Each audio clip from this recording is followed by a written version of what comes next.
Добар ден и добре дојдовте во Фаза. Тука сме денес со еден наш поранешен ученик кој денес е успешен програмер, Филип Симоновски. Како сте вие, Филип, денес? Супер, вие како сте? Супер, мило ми е што сте тука вие. И да, знаејќи дека сте вие наш поранешен ученик, како се осеќате да сте назад тука во Пупен? Супер, е убаво да видиш од каде си потекнал, каде си учил, така да. Да, кога сте учеле вие, каков бевте ученик? Па јас како ученик добар бев. Мислам бев првенеца генерација. И тоа е малку подобро од тоа. Да. Исполнителен, се дружев со сите. И со добрите и со лошите момци, така да бев доста флексибилен во тоа време. Предмети, нели? Кој беше омилен вас? Од предмети повеќе би извел, генерално програмирање беше како омилен, нели така. Кога се запишуваш, имаш нешто што сакаш да го учиш, и тоа беше програмирањето. И тоа може да издвојам и автоматика ми беше исто интересен, автоматизирање на процеси. Праксите беа исто така интересни, нешто што учиш теорија, да го примениш во пракса, да видиш како реално функционира. Тие ми беа омилени предмети. Вие сте еден од помладите тука. Во кој јазик програмиравте? Паскал програмиравме, Делфи исто така за визуелно програмирање и изборни предмети имаше C++ работа. Така да Паскал на лист хартија првото програмирање беше принташ аутпут на лист хартија на табла. Така да, ама супер беше за логика. Да. За критично мислење како е. Да. Дефинитивно развиваш тоа што ти треба за понатак. Како професор, кој од вашето време ви оставил најголем впечаток? Од професори, програмирање дефинитивно, бидејќи тоа ме интересираше највеќе. Од другите професори имаше секции, нели, планинарска, јас бев на историско-планинарска, бев на секција по физика. Така да, тие што беа како вон наставни активности ми има посебен впечаток. Остаја, кога вие сега што правите, претпоставувам подкастот дека е нешто. Да. Така интересно и модерно, така да. Еве ве слушам зборите вие многу конкретно за програмирањето. Гледам дека имате многу голема љубов кон тоа. Кога баш започна таа ваша љубов? Па искрено, кога се запишува во средно, знаев отприлика што ќе се учи, ама првите мои контакти со програмирање беа тука на часовите по програмирање. Прва година мислам дека информатика се учеше. Така да тоа имаше некои основи, ама понатака како предмет програмирање, понасочено и повеќе се запозна со таа тема. А кои вештини ги имате научени уште во тоа време, далечно минато, кои денес уште ги применувате? Имаше некои програми што беа за млади лидери, за претприемништво, така да тие вештини за лидерство и до ден денес од програмата ми се наоѓаат во животот, така да не се забораваат, еднаш учиш и цело време го применуваш. А кој беше најтешкиот проблем кој сте го решили више уште како средношколец? Најтешкиот проблем, па не ми беше нешто многу тешко. Мислам си ги терав работите степ бај степ. Бидејќи веќе извојам дипломската. Матурската работа што беше, имав пакет од видеоигри, тие беа исто у Паскал Делфи ги правев. Да, баш се мислев дали да користам некој друг јазик да учам нов, ама бидејќи највеќе искуство имавме во тие, визуелно програмирање, и се одлучив Паскал и Делфи. Така да тоа беше X0, некоја ложувалка игра, такви што моментално користиме на работа и библиотеки, тоаш ништо не користиме, буквално од нула. Целата логика позадина беше. Така да целото тоа да се осмисли архитектурата на решението беше предизвик и како најтежок момент од тоа. А еве спомнавте учење, користење на повеќе програмски јазици. Јас сум под впечаток нели дека вие знаете и применувате многу повеќе програмски јазици. Кој од нив би бил, да кажете, најтежок за учење, а кој најлесен? Генерално, горе-доле сите се исти јазици, разлика е во синтаксата, и тоа ако можам да извојам, ќе биде тоа јазикот C и C++, бидејќи тие се не најстари, ама како нај-low level што можеш да работиш со покажувач со такви работи, и се најкомплицирани да ги сработиш како јазик. Меѓутоа и тие имаат модерни библиотеки што некаде се користат. Обстојуваат уште, да. Обстојуваат, да. Тоа што е low level програмирање, да го кажеме low level, за денешно време се е баш low level. Така да C++ ми биле така да ги совладам најтешки. Еде да преминеме до вашиот работен живот, вашето работно искуство. Каде вие почнавте да работите? Кое било вашето прво работно искуство? Прво работно искуство ми беше во Македонски Телеком. Тоа после трета година на факултет. Имаше програма за дигитални таленти. Неколку од студентите аплициравме и таму почнавме да работиме. Тоа беше некој начин не како работа, меѓутоа пракса, работа, некој хибриден начин. Така да беше доста флексибилно. Ако требаше да искочиш на лабораториски вежби, например на факултет имаш испит, слободно можеше да искочиш. Така да. Македонски Телеком беше моето прво и одлично искуство. Веќе таа програма беше целосна, не беше само за програмирање, него беше стартапи, правевме апликации нови, да. Од спецификација буквално ти дава А4 формат што бара клиентот и ти од тоа разложуваш и натаму целиот процес и програмирање и документирање на и пуштање во продукција на решението, така да беше еден целокупен процес како изгледа од идеја до финална реализација и продукција. Дали денес вие користите AI и ме интересира вашето мислење на таа вештачка интелигенција? Да. Секојдневно се користи AI, дури се помалку и помалку се куца код што викаме ние. Така да од 2022 беше првиот бум на AI со ChatGPT. Уште од тогаш си го фативме возот и до ден денес следиме цело време трендови. Се менува тоа од месец за месец трендот, кои алатки се користат, кои модели се најдобри, така да уште у некоја фаза на не е стабилизирано, меѓутоа има што се стандардни, например, Claude Code се користи највеќе за програмирање, ChatGPT за некои други работи, така да нема најдобар модел, зависи за што ти треба. Меѓутоа за програмирање конкретно Claude Code се користи. Ме користеле Cursor, Microsoft Copilot, така да уште се експериментира на тој дел, ама моделите се прилично стабилни и добри, така да алатките би се апгрейдувале во иднина и тоа би било нешто ќе влијае како ќе се развива програмирањето. Покрај работата, дали имате некој хоби кој ви интересира? Да, јас во училиштево почнав со професорот Миро по историско-планинарската секција на планинарење. Уште од прва година, да, имаше таква секција, постоеше. И моето прво хоби беше планинарење.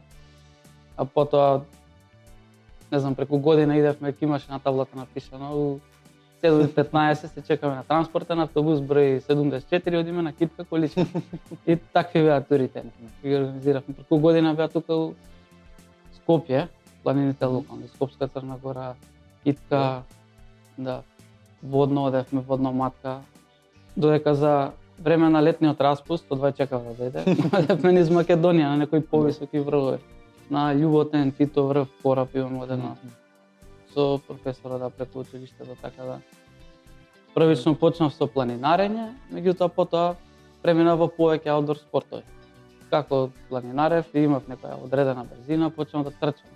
Потоа влегов во атлетика, ми беше споро одење на планина, почнав да трчам атлетско трчање. И тоа за репрезентација одев се надпреварував. Потоа преминав во планинско трчање, бидејќи сум дете од планината, што би рекле. Повеќе ме интересираше аутдор трчањето, планинското. И тоа исто за репрезентација.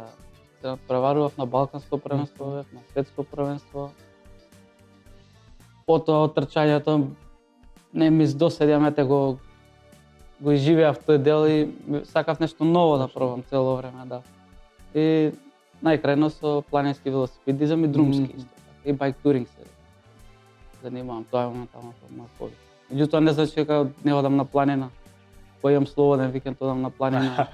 Да, искачам да трчам бидејќи тоа е најефикасниот начин да се направи тренинг, буквално за пола час до час.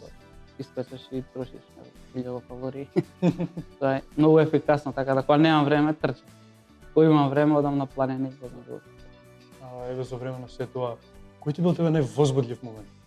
Не можам еден да изберам дефинитивно. Повеќе возбудливи. Средба со диви животни, не знам, да. Буквално имам видено. Диви свињи нешто? Да, диви свињи, волци имам видено. Да, и мечка, имам видено и рис, што е голема реткост, така да. Сите тие средби со диви животни се возбудливи сами по себе. Еднаш кога возевме велосипед, навечер беше за пол 2 полноќ. Видов како паѓа метеорна тури. Што и да е тоа, да, така да го осветли, буквално гледаш надоле, возиш со велосипедот, се осветлува се. И тоа траеше како опашка, но се оставена 10 секунди. И после гледав и на вести, на интернет немаше ништо за тоа. Како ништо да не се случило, да, ама тоа беше некој тако возбудлив момент што ме напуни. Некоја посебна енергија, таа беше долга, мислам 315 километри возевме. Тоа негде на кај Велешко езеро кога се спуштавме, го видовме и ме напуни со некоја енергија што не можам да опишам како целата тура ме следеше. Исто рисот кога го видов како ретко животно, пред не ми се веруваше, таква убава некоја портокалова боја. И истата енергија тоа се почувствува така тие некои моменти. А може ли да ни го опишете вашето најубаво возење со лоза? И тоа исто ви кажа дека има повеќе што така ми оставиле впечаток. Интересни тури што ги викаме ние. Последно лани возевме низ Европа, тоа е како байк туринг. Возиш 1100 километри, секој ден отприлика по 100 километри, 11-12 дена ги возевме. И спиеш во различен град, например. Возиш од Загреб до Љубљана, денес ти е таа рута, спиеш, така да тоа нешто најпоследно и најинтересно. Меѓутоа сме правеле тури и во Грција, во Албанија, покрај море сме возеле. Исто така, бидејќи сум дете од планината, планински велосипедизам, многу ми се убави, не знам, Караџица, Скопска, кога отидам. На Солунска глава бевме исто лето, така да, такви тури. Тоа повеќе ми исполнува. И ова ми исполнува одење во градови, ама кога отидам на планина, се чувствувам најубаво. Природа. А како и дали ви има помогнато велосипедизмот со фокус, со издржливост, со некоја дисциплина? Дефинитивно издржливост. Тоа е оно што е кор за велосипедизам, за long distance, што викаме ние, долго возење. Фокусот мора цело време да се фокусира, бидејќи си на пат, кога си на планина, си цело време на лош терен, така да тие вештини дефинитивно се подобруваат со велосипедизмот. Од друга страна ти помага да се релаксираш. Покрај напорна недела, дали си бил на школа, факултет, на работа, пак искочиш за викенд да возиш велосипед, забораваш на сите тешки моменти. Дефинитивно спортот е она нешто што ме релаксира. Као хоби и дополнително ми помага да се ослободам од сите тие напнатости обврски, што не долаат. А како изгледа подготовката за таков еден долг пат? Подготовката е, да не речам, цел живот се подготвуваш, собираш искуство, да возиш редовно. Порано повеќе возев, како имаш време, нели така. Меѓутоа телото памти, кондицијата останува. И подготовката е цело време. Како возиш за викенд тури, некогаш и кога се зголемен денот се возат и после работа тури, ги викаме авторот, ние искачаме, возиме, не знам, 30, 50, 70 километри некоја сме возели, да. Така да подготовките течат цело време и треба да си спремен у секој момент да искочиш на таква тура. Ако редовно возиш, не е никаков проблем да извозиш 100 километри на ден. И 5 дена поред, ако не форсираш, ако не си на трка, ако си на Тур де Франс, тоа е веќе друго некаде. Ние возиме рекреативно, немаме некој лимит, флексибилни сме, така да. Нашите подготовки се повеќе психички, да издржиш турата и логистички, организациони, него ли кондициони, така да. Во секој момент сме спремни ние да извозиме такво нешто. И јас имав некоја граница што ја држам, не знам. До пред 2 години се тестирав да истрчам, не знам, 5 километри по 20 минути, видам цело време спремен као фит. На водно да се искачам под 45 минути, меѓутоа сега претходните 2 години не сум пробал тоа. Си држев некоја рутина моја, да. Но тука сум некаде спремен сега, нека сум нешто по-спремен. Кој е најубавото место кое сте го откриле додека сте возели лоза? Не знам, ова најубаво, цело време ми е убаво. Сите места има некоја посебна убавина, да. Дефинитивно нешто од планините ми е. Солунска глава, Бегово поле, Салаковски езера на Караџица, некои такви убави живописни тури. Дали мислите дека нели учениците треба повеќе да се вложат во возењето велосипед? Нели еве имаме ние професор по физичко кој ни доделува повеќе, ни накачува оценки доколку идеш на училиште со велосипед. Па добро, тоа е плюс мотивација, така да треба да професорите и тогаш исто влијаја. Кога јас учев во училиштето, некој доаѓа со велосипед и автоматски те мотивира, така да они не мотивира да доаѓаме со велосипед. Ја имам доста денови да идам со велосипед. Живеам во Илинден, така да 12 километри имам во правец и не ми беше проблем. Половина час стигам. Побрзо некојаш со велосипед него или со автобус.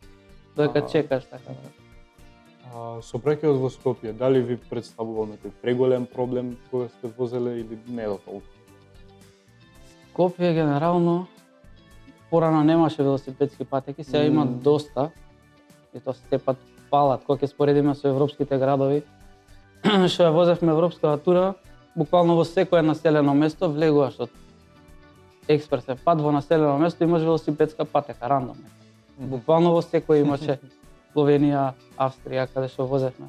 Веќе кога доаѓаш Унгарија, Србија, го чувствуваш дека нема толку патеки. И мораш да возиш на широк пат. Заедно со коли, камиони. И тоа Скопје кеот е предобар за циркулирање низ градскиот метеж ако возиш со велосипед. Буквално можеш од кеот да искочиш и за 5 минути на било која локација да си во населбите во Скопје. Кеот би го извил тоа топ.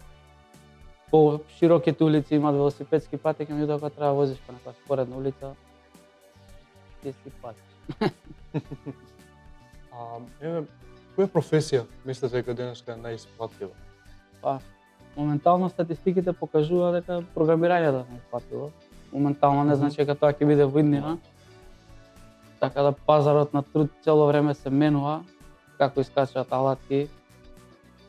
Денес е едно, утре друго, не се знае дефинитивно во иднината што ќе биде. Од моја гледна точка и занетите не се лоши, сега се покажа дека обстојуваат и дека се као добар избор да станеш за нечија, меѓутоа програмирањето се уште води според статистиките, IT индустријата. Да, нашата школа нели нуди од следна година мултимедиски смер. Дали имате некоја порака на мотивација да им кажете на учениците кои би сакале да продолжат да работат такво нешто понатаму во животот? Да, па дефинитивно, бидејќи јас следам доста подкасти, гледам доста YouTube видеа, таму најголемиот број на видеа, туторијали, мотивациони говори, мултимедија мислам дека иднината, контент креаторите, подкасти сега моментално се актуелни, така да на добра насока е тоа би препорачал да. Кој што го интересира дефинитивно да оди таму. И за крај би сакал да споделите една многу некоја си мотивационна порака кон младите ученици кои би сакале да станат програмери во иднивната иднина. Да, па дефинитивно да продолжат да учат програмирање, да користат AI, бидејќи тоа е иднината. Моментално се агенти, утре не знаеме што ќе биде, ама дефинитивно верувам дека иако моделите се доволно стабилни, туловите цело време ќе напредуваат. Професијата од моја гледна точка нема да замре. Некој вика дека само куца програмирање, да, меѓутоа прави грешки и се собира таков наречен што викаме technical debt ние.